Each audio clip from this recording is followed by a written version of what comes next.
Vamos lá, pessoal. Essa é a aula que eu tinha prometido para vocês, tá? Eu vou mandar o material escrito aqui no decorrer do tempo. Nós vamos trabalhar a legião dos árabes, persas, turcos e hebreus, tá? E o que eu queria falar para vocês é o seguinte: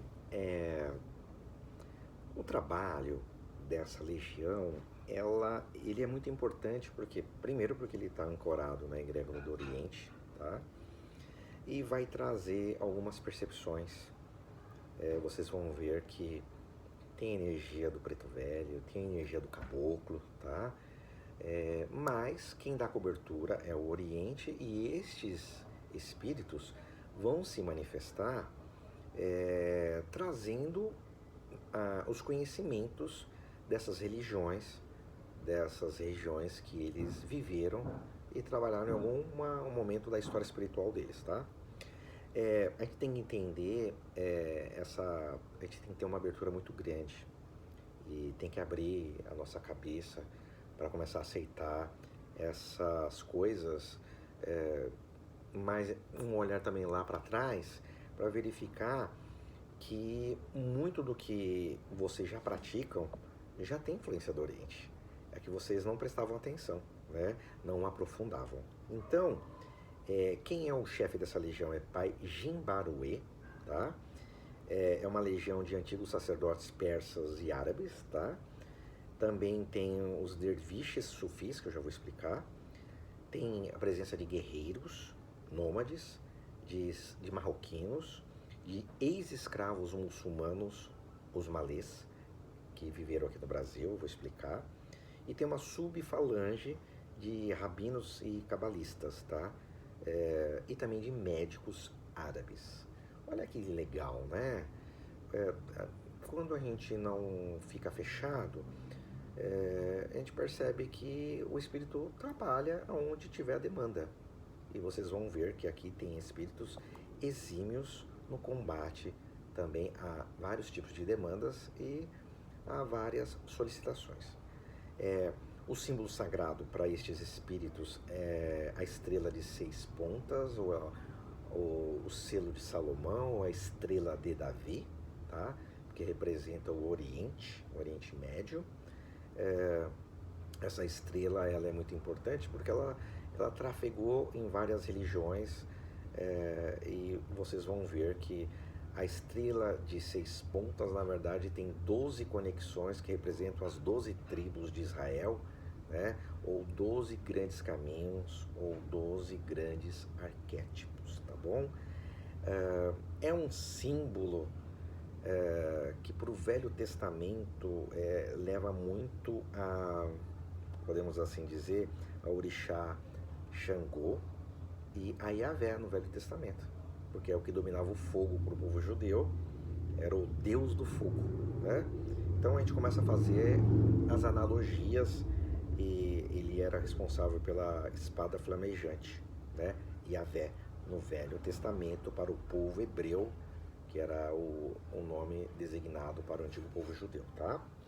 Então, isso quer dizer o que para mim nesse trabalho? Primeiro que Xangô é justiça, é o patrono da linha do Oriente. Xangô domina os raios, Xangô domina a ira dos inimigos. Por aqui vocês já estão percebendo a importância dessa legião, né, dos árabes, persas, turcos e hebreus, tá bom? Também temos algumas coisas importantes aqui para dizer que o judaísmo se faz muito presente nessa legião. E tem um espírito muito conhecido aí nas listas chamado Pai Jacó. Pai Jacó e Cacique Jacó. Eu vou explicar primeiro o Pai Jacó do Oriente. Pai Jacó do Oriente, ele se apresenta ou como cacique Jacó ou como Pai Jacó, como Preto Velho, tá? Independente da roupagem que ele se apresenta, ele tem é uma entidade judaica que trabalha na Umbanda. Então traz uma legião com ela de médicos, de sábios, de curadores e de xamãs. E aí fica uma reflexão, né? O Oriente veio primeiro que a Umbanda ou a Umbanda veio primeiro que o Oriente? Tá? É vocês que vão trazer a resposta. Mas as duas são forças e uma materializou a via da outra. Tá? O cacique Jacó, ele muitos estão falando, mas existe cacique Jacó? Mas você já deve ter ouvido falar da falange do cacique cobra coral. Então, se você ouviu da falange do cacique cobra coral, então o cacique Jacó está aqui. O povo do Oriente está aqui. Por quê? Porque as cores desse cacique é branco, vermelha e preta, que representam 3 orixás aqui, né? Representam Xangô, Omulu, né? E o vermelho, preto e vermelho, né? Então, esses 2 orixás. E também Xangô, vermelho, Xangô, né? Depende da nação. Ah, mas na Umbanda Xangô não é marrom? Tá, mas vamos voltar ao tronco da origem de muitos orixás. E, na verdade, os orixás, o entendimento mais aceito é que vieram da África, tá? Mas tem outros entendimentos, então a gente tem que abrir a cabeça. Mas, enfim, trabalha na irradiação também do orixá Oxóssi, né?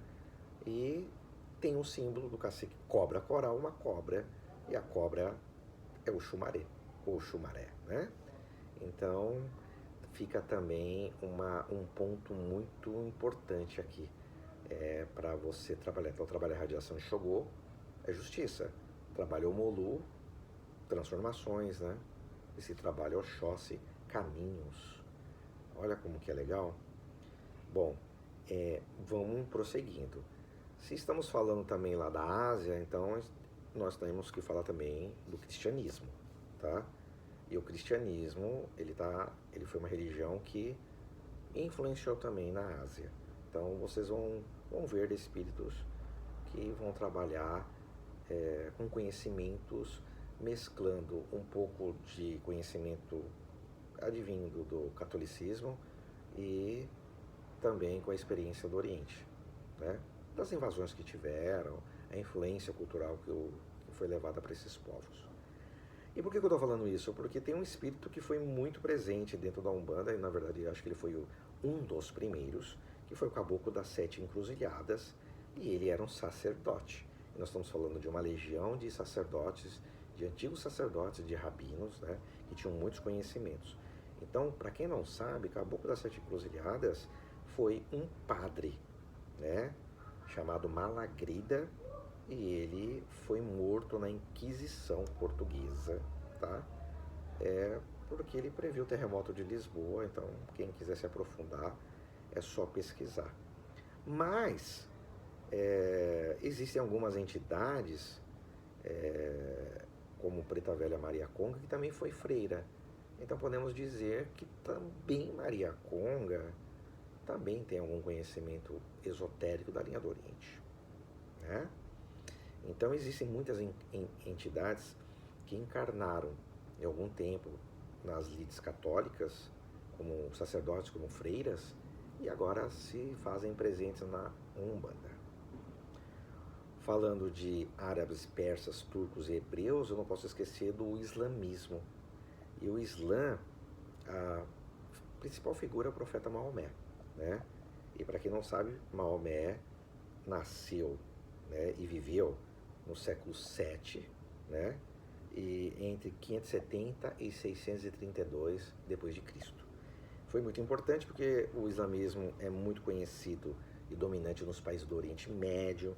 Tem um livro sagrado chamado Corão ou Alcorão, tá? E foi escrito em árabe.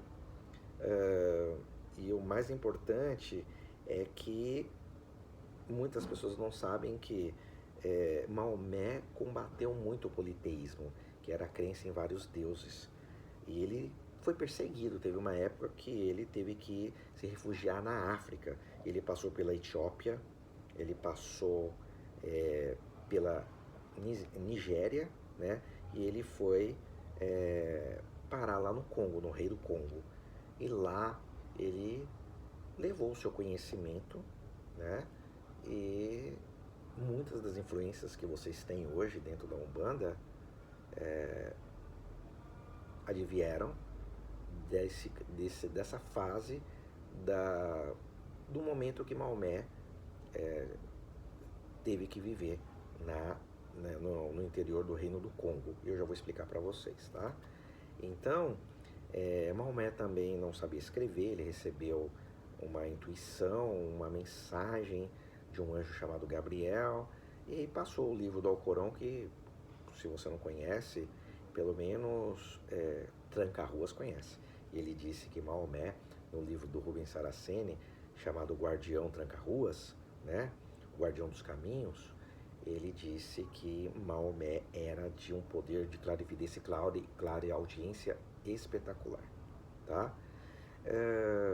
Mas por que eu estou explicando tudo isso? Porque se vocês vão trabalhar com a linha do Oriente, com o povo árabe, vocês têm que saber essas influências na manifestação do espírito que vai estar ali com você trabalhando, né? Você vai saber qual é a raiz dele, né? E eu sempre digo, se o fruto cai longe do pé, então aquele fruto não é daquele pé. Então, se o espírito se diz do Oriente, mas não professa e não tem nenhum entendimento por estas vias, então ou é o fruto está errado ou a árvore está errada, né? E só para ficar bem gravado aqui, dentro do islamismo tiveram várias correntes também esotéricas, misteriosas, entendeu? E uma nós vamos ver, né? Dos sufis, né? Mas que influenciaram também muitas outras religiões lá no Oriente, tá? E aí o sufismo, ele...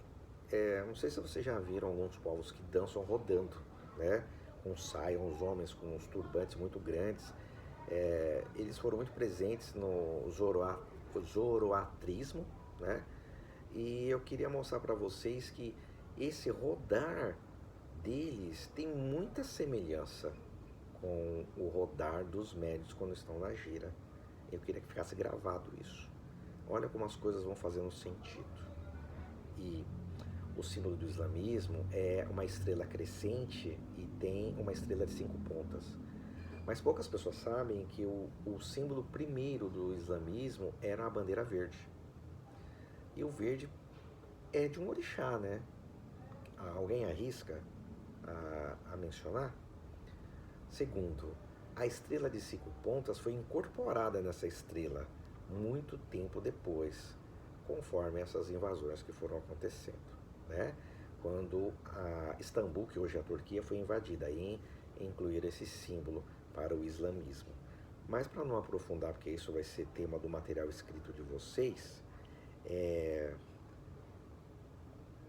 essas informações foram sendo trazidas nada mais, nada menos pelo guardião Tranca-Rua das Almas, que foi lá pesquisar nos registros acásticos espirituais e viu que o símbolo sagrado do islamismo, que é a pedra negra Meca, ela é tão antiga, que se perde no tempo a origem espiritual e é uma viagem muito grande, mas estas influências influenciaram, e desculpa estar arredondando essa palavra, mas elas foram muito presentes nas outras religiões também, entendeu? E chegou até na Grécia, até em Roma. E talvez isso influenciou muito das nossas religiões, né? Mas agora o que é importante para vocês é vocês entenderem que o caboclo orixá Malê, quando se manifestou na Umbanda, ele se manifestou através de outra figura muito importante, que foi Zélio Fernandino de Moraes. Ele disse que era um orixá de origem malaia, quer dizer, Ásia, Oriente. E ele vinha na radiação de Ogum. Ele disse que era da legião dos árabes, turcos, persas e hebreus. E ele fazia cura de pessoas com obsessão e combatia a magia negra. Olha a dica. Então, quem disse que dentro da linha do Oriente não se combate magia negra? Tá aqui, Orixá Malê. Eu não sabia. Aprofunde. Foi um dos primeiros orixás que se manifestaram na Umbanda. Aí nós temos o caboclo Acuã, né? Que é um caboclo que também se manifestou muito forte por essa legião, mas sempre presente no povo marroquino. E aí ele tem até um ponto que ele diz que da sua pedra vem a luz. Ele fala: Abidu, Espírito Formoso, no terreiro em nome de Jesus. A todos traz a crença que no Oriente reluz. Abidu, Abidu, Abidu. Então, ele menciona a pedra, menciona a luz, menciona em nome de Jesus, quer dizer, um espírito que trafegou no cristianismo e também no islamismo, né? E você vai descobrir para que ele serve. Para isso que é a sua caminhada, é a sua mentalização. Aqui do Rei Congo, por que eu deixei para explicar agora? Porque quando Maomé fugiu para a África, ele viveu no rei do Congo de Oberim. E ele relatou, quando ele atravessou o Mar Vermelho, ele passou pela Etiópia, Uganda, até chegar no Congo. Ele se uniu a esse rei, e ali esse rei adotou o islamismo. E até hoje, as rezas angolanas, né, têm influência islâmica por causa de Maomé no ano de 615, tá? Isso depois de Cristo, né? A parte que mais importante, não tão menor como as outras, é falar dos malês ou imalês. Os malês foram escravos que viveram no Brasil no ano de 1835 em Salvador, participaram de uma das revoltas mais importantes, tá? E eles eram os escravos mais cultos, sabiam ler o Alcorão, sabiam ler, né? Tinham ofícios, eles tinham amuletos, eles tinham mandingas, eles eram muito fortes nisso, né? Eram arquitetos, tinham conhecimentos matemáticos, conhecimentos de cabala. Então eles tentaram uma revolta, exterminar o povo branco em Salvador, né? Em 1835, naquela região do Recôncavo também, mas foram sufocados na época do Império. Mas por que eu estou dizendo isso também? Porque o termo malê fez muitas coisas serem presentes dentro de vários rituais de nação e dentro dos rituais de Umbanda. O primeiro deles é que, se você já ouviu falar de Bori, né, que é o fazer o santo, muito no ritual do candomblé, mas Bori de cabeça, né, que muitos dizem, foram os malês que trouxeram. Se você hoje usa o turbante branco, se as pessoas do candomblé usam roupas brancas, foi por influência dos malês da África, porque receberam a influência do islamismo. Se você vê que um determinado espírito usa em algumas cerimônias o azeite e não o dendê, é influência do islamismo do Oriente.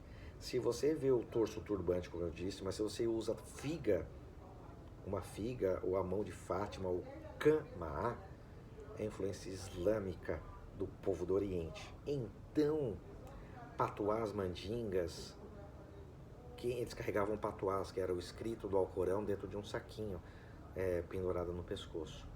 Olha quanta influência islâmica. Então hoje, se você tem um turbante branco e usa as vestimentas brancas, influência islâmica na África, tá?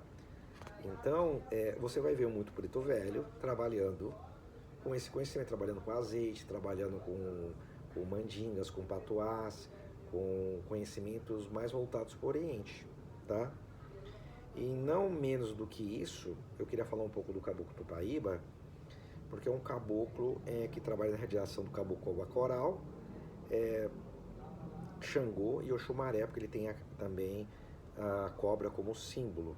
E é um caboclo muito antigo, um caboclo que era de iniciação, tá? Um caboclo que exercia um poder muito grande para fazer vários trabalhos espirituais com um símbolo da cobra, né?